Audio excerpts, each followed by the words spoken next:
Pro Tour Berlin. Randy Buehler here with Brian David Marshall. 453 players have come to Berlin to check out this freshly rotated extended environment. Invasion Block, gone. Odyssey Block, gone. Sensei's Divining Top, gone. Pretty impactful format, wide open, fresh. What are people playing? Well, Sensei's Divining Top seems to have opened, the banning of Sensei's Divining Top seems to have opened the door for one of the most exciting, kind of worst kept secret decks at this Pro Tour, which is essentially an Elf Ball deck, kind of similar to what you saw from Alan Comer at Pro Tour Hollywood. Deck has tons of 1-drops, uses Glimpse of Nature.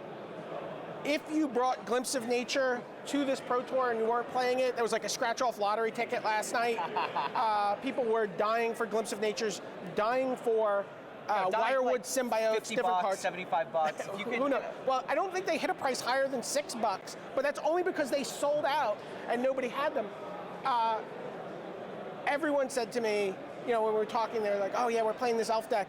Don't tell anyone, it's a secret. Right. And I mean, I heard that so many times, I thought it was a joke people were playing at some point. So. No, it's all these independent teams all over the world. They came to the same basic conclusion. You can play this deck.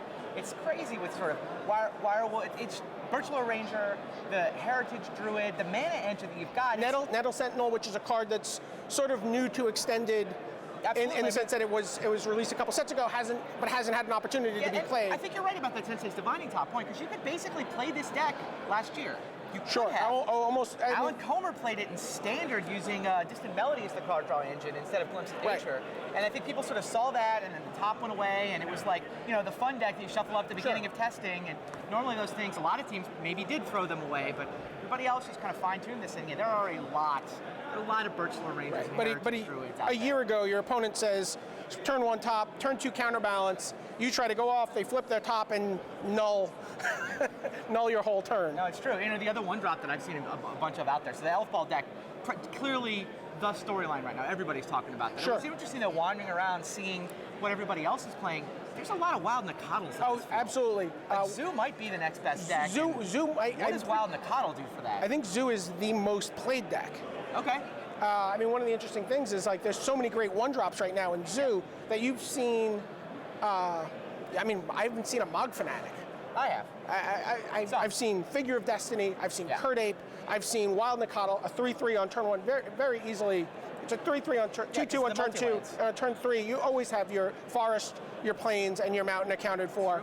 I've even seen Zoo decks go so far as, and this is a 4-drop that they're playing, but we've seen them playing Ranger of Eos. Oh, wow. Which is, that's Antoine Rouel's invitational card, right? We call the card Bantoine Rouel. Oh, nice. And it has, and you know, gets you 2 Wild Nacatls, gets you 2 Figure of Destinies.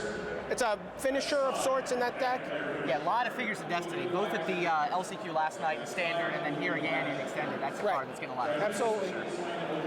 Also, Zoo and Rock have become very confusing for me. They seem to be, I'm like seeing Doran in Zoo decks, I'm seeing Tribal Flames in Rock decks. I'm not really sure where I'm drawing the line right now. Sure. Mana is so good and Extended. Right. People are able to do everything. And the mana is so good, but it's all non-basic, so it'll be interesting. One of the wild card stories of this tournament is going to be the all-in red deck. The all-in red deck is a deck that looks similar to, at first blush to like Doug P. Goblins or Dirty Kitty from a couple of extended seasons ago. It's using red rituals like Rite of Flame, Desperate Ritual, Seething Song. It uses Metamorphose, it uses Chromox, it uses Simian Spirit Guide to basically go all in on turn 1 to make one of 3 kill conditions. And empty the Warrens, sometimes for as many as 10 or 12 goblins. A Deus of Calamity, which is a pretty rough thing to be staring down at before you've played your first land for the game, or a Demigod of Revenge. Right. What it also has in some versions is up to 8 Blood Moons. So that's going to be a very interesting. Yeah, no, that very interesting story. Clearly very powerful, and I've already seen Goblin Warrens get stifled on that play. By the way, that was fun. You know, Island Go. How's he going to stop? Stifle the Goblin Warrens. So there's that. The other thing those decks are sporting is it's almost this type 1 mentality, right? If you call it rituals, it's just like shuffled up. I've got enough degenerate stuff that something will be there on the first turn.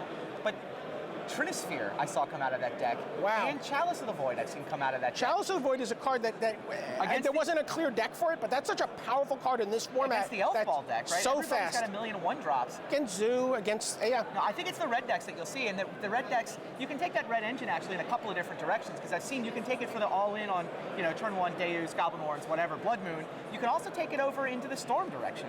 Right. Sort of a little more old school with like a Brain Freeze, Mind's Desire. I mean, you can go that direction with it either. Where Definitely seen a lot of Mind's Desire here.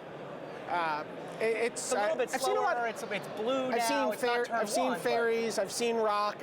All the old staples are still here. One of the things I didn't see, although I know it's here, and this is, I think, a big story that could take place, is no one's talking about Affinity. Right. And I think you have to. I mean, do you get that little sick feeling in the pit of your stomach like you had in Columbus? I don't know about that. I don't know how much sideboard hate people have here for Affinity this weekend. It's true. You think the next Pierre Canale is going to show up and go, I think it's "Where did all possible. the sideboard cards go? I've got my Affinity deck." I'm not sure I buy that, because the other decks just are more powerful. Sure. I mean, there's super powerful cards in this format. Affinity's a hard 3 in this format. Turn 3 kill. Yeah, sure. But I mean, you've also got Dredge in this format. You've got Sure. Jite in this format. I don't think the format is slow enough for either of those decks to matter either. I mean, you've got Storm Ridiculous, anyway, there's a lot of decks in this format. Sure. We'll know a lot more in a couple of days. You got people checking out this format. It's going to be a fun weekend. It's you got everybody kind of suited up, a little more polished to the professionals. Hall of Famer Raph Levy started this movement for Suit Up Berlin. Brian and I jumped on the train. You got a bunch of people here. A lot of storylines this weekend. I know it's so hard to get me in a sports coat. Yeah, you've been doing it anyway. Got me off. Got me in. That's good. What team do you think people should be looking on? Well, I mean, you have to talk about the super team.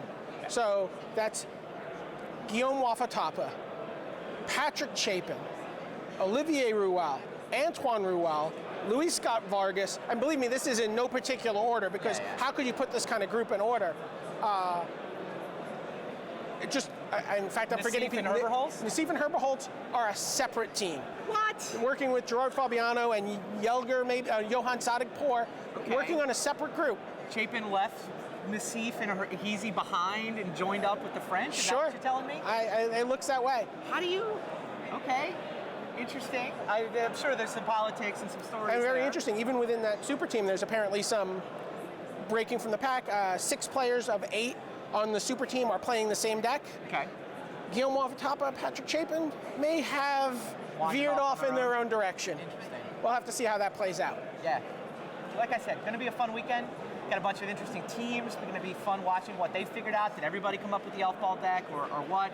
The decks, the extended format. The suits. Stay tuned to MagicTheGathering.com. We will be here bringing you coverage all weekend live from Berlin.